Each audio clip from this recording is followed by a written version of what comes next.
En Égypte, le président Abdel Fattah al-Sisi appelle ses concitoyens à rester sourds face aux appels incessants à manifester qui ont cours depuis plusieurs semaines. Il dénonce des tentatives de déstabilisation du pays dans un contexte où les citoyens devraient se mobiliser et s'unir pour relever les défis socio-économiques qui s'imposent à l'Égypte. Certaines personnes ont essayé ces dernières semaines de profiter des mesures dures que nous prenons. Ils choisissent les conditions difficiles pour nuire et jettent des doutes parmi les Égyptiens sur ce que nous faisons.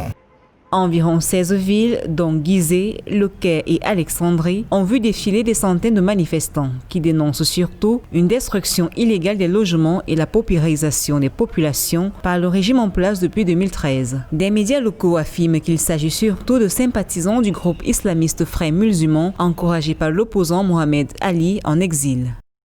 Le président al-Sisi a profité d'une coalition internationale contre le régime des Frères musulmans en 2013 pour prendre le pouvoir. Bien que c'était la première fois dans le monde qu'une organisation de l'islam politique prenait le pouvoir par le jeu démocratique. Al-Sisi, malgré des grandes réformes économiques engagées avec le barrage du Nil, le canal de Suez reste impopulaire en Égypte au plan local. Bien que disposant d'une bonne notoriété à l'international au sein des instances de l'Union africaine.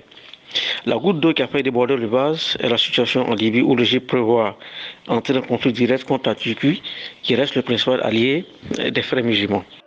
Depuis 2013, les manifestations sont interdites en Égypte. Les présents rassemblements sont dispersés par un dispositif sécuritaire dissuasif. Des associations de défense des droits de l'homme font savoir que les forces de l'ordre ont déjà procédé à plus de 150 arrestations.